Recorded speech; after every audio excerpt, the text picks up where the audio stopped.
पहले हमारे पास बहुत समय होता था, घंटे 2-2 3-3 घंटे बैठे रहते थे, 2-2 4-4 भक्त। हम दास चाहता था कि दास के इस ज्ञान से एक बार परिचित हो जाए 10-20, तो वो आप पर डूंडा ठा देंगे, साथी हो जाएंगे मेरे, फिर सहयोग देंगे अपने भाई बहनों को समझाने में।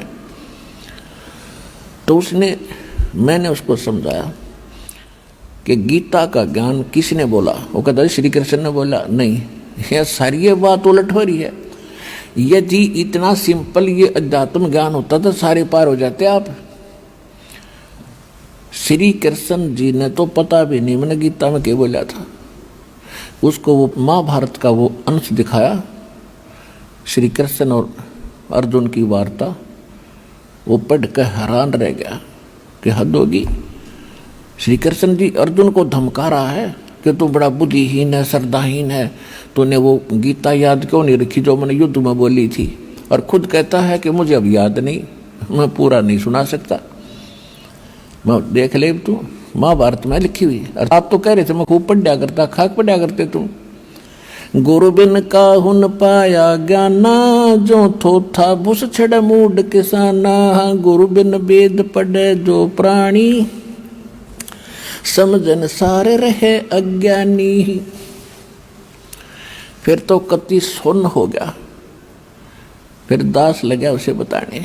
सुनियो तो आप भी सुनो।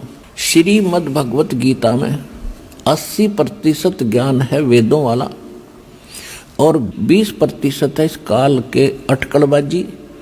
इसने यू नाश करवाना था महाभारत का। श्री कृष्ण नट है, अर्जुन नट है। पहले श्री कृष्ण जी 3 बार गए थे शांति दूत बनकर, भाई लड़ो मत, अच्छी बात नहीं, ना जाने किसकी हार हो किसकी जीत हो, कौन भोगेगा। और तुम सारे इकट्ठे मर गए, इस पृथ्वी ने चाटोगे फिर। और जब नहीं माने लास्ट में श्री कृष्ण जी ने तो यहाँ तक कह दिया था, भाई एक तरफ मेरी सेना होगी, एक तरफ मैं होऊंगा, और मैं तो हथियार भी नहीं उठाऊंगा। अब श्री कृष्ण जी ने यह सोचा था कि कहीं ऐसा ना हो, ये पांडव मेरे रिलेटिव हैं, रिश्तेदार हैं, ये इस करके हिम्मत कर रहे हो कि श्री कृष्ण हमारे साथ है। श्री कृष्ण जी ने बहुत से की दे तोड़ रखी थी, जरासंध जैसे मार रखे थे, बड़ी महिमा हो रही थी उनकी। तो श्री कृष्ण जी ने यहाँ तक सोचा था कि मैं ऐसा कोई निर्णय ले लूँ, शायद ये ढीले पड़ जाए पांडव, और इनको ले जाऊँ वहाँ मेरे पास रह लेंगे, रोटी तो खानी है उन्हें। तो यहाँ तक कह दिया था मैं युद्ध भी नहीं करूँगा, हथियार नहीं उठाऊँगा। लेकिन फिर भी जैसे तैसे युद्ध होने लगा। तो उस समय अर्जुन नट है, मैं तो भीख मांग कर खा लूँगा, ये नाश नहीं करूँगा, भगवान मेरे पर नहीं होगा। और भगवान ने कहा उठा ले हथियार, तो देख तेरे दोनों हाथों में लाडू हैं। अब फिर वही भगवान श्री कृष्ण कह रहा है, लेकिन वो नहीं कह रहा था। श्री कृष्ण में यू काल प्रवेश कर गया, यो नाश करना है काल। इसका नाम है काल। गीता अध्याय नंबर 11 के श्लोक 32 में स्वयं कहता है कि मैं काल हूँ अर्जुन, और सबका नाश करने के लिए ईब आया हूँ, परिवर्त हुआ हूँ। श्री कृष्ण तो पहले ना वही उपस्थित थे। अब वो तो सुन हो गया, कति सारी सुने कि वो जिज्ञासु था।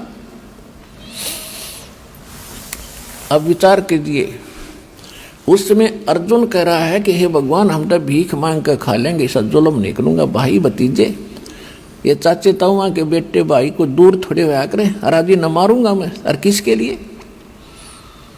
लेकिन फिर क्या कहता है दूसरे अध्याय के 37वें श्लोक में कि अर्जुन तेरे दोनों हाथों में लड्डू हैं, यदि मर गया युद्ध में तो स्वर्ग में जाएगा, और यदि विजयी होगा तो पृथ्वी का राज भोगेगा। और अर्जुन तो लाभ हानि को त्याग कर निष्काम भाव से युद्ध कर ले, तुझे पाप नहीं लगेंगे। अब अर्जुन नहीं मान रहा था, उसके गले या बात उतर नहीं थी। उसने भगवान को अध्यात्म ज्ञान में उलझा दिया कि शायद इसकी बुद्धि बदल जाए, वो मेरे को इतना प्रेरित कर रहा है। ये फिर पूछने लगा भगवान है फलाना कैसे होगा, वो तत्ब्रह्म कौन है, यानी 17वें 18वें अध्याय तक पहुंच गया कहता कहता। जब उसने 11वें अध्याय में अपना विराट रूप दिखाया और कहा ये है मेरा असली रूप, अर्जुन जैसे योद्धा कांपन लग गए उसके रूप ने देख के। तो खाक भगवान जिसके रूप तो डर लग गए, वो तो काला था और काल नहीं पूजा करते हम। लास्ट में अर्जुन ने डरते ने हाँ भर दी, समझ गया इसके उद्देश्य को।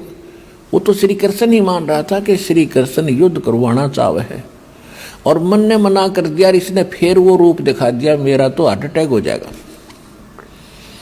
तो डरते ने हाँ भर ली, महाराज मैंने सारी बात समझ ली और आप जो कहोगे वो ही करूँगा।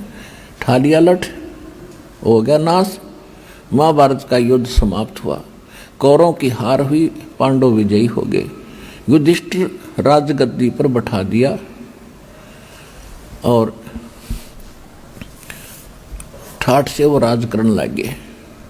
कुछ दिन के बाद युधिष्ठिर राजा को ऐसे भयंकर स्वप्न आने लगे, वो प्रेत बाधा से पीड़ित हो गया। युद्ध में मारे गए जितने भी सैनिक थे वो दिखाई दें, कटे हुए सिर, और घर में घुसते हुए हाहाकार मच रही है, और जैसे औरतें चूड़ियां फोड़ रही हैं कि राजा तुमने हमारे पतियों की खून पी लिया, वो राज कर रहे हो। अब वो बैठ जाता था, आंखें फटी फटी रहती थी जैसे प्रेत बाधा से व्यक्ति होता है। खाना पीना छूट गया। कई दिन के बाद द्रौपदी ने बताया कि आपका भाई अन्य पांडवों को ना रात को सोता है, सारी रात बैठकर ऐसे देखता रहता है, इसको क्या टेंशन है पूछो। तो सभी भाइयों ने मिलकर उससे प्रार्थना की, तो वो टाल जाता था, नहीं ऐसा कोई बात नहीं, ऐसी कोई बात नहीं। क्योंकि पहले ऐसे व्यक्ति होते थे, वो चाहते थे कि मेरे दुख में कोई और दुखी ना हो, मैं हो लूँ जितना होना है।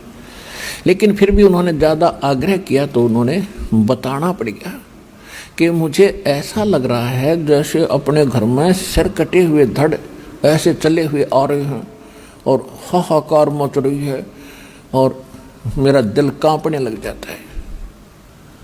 औरतें चूड़ियाँ फोड़ती मुझे नजर आ रही है।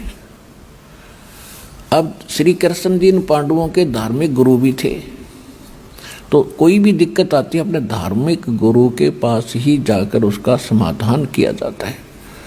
तो पांचों पांडव रथ लेकर और पहुंच गए द्वारका में। श्री कृष्ण जी से कारण जानना चाहा। श्री कृष्ण जी से पूछा कि ऐसे ऐसे हमारे भैया को ये तकलीफ है, ये दुख है, इसका कारण तथा समाधान बताइयो भगवान। श्री कृष्ण जी ने कहा कि तुमने जो महाभारत में बंधुघात किया, अपने कुल के लोग मारे और साथ में कितनी सेना मर गई, जिस कारण से आपको ये बाधा, ये पाप कर्म दुखी कर रहा है।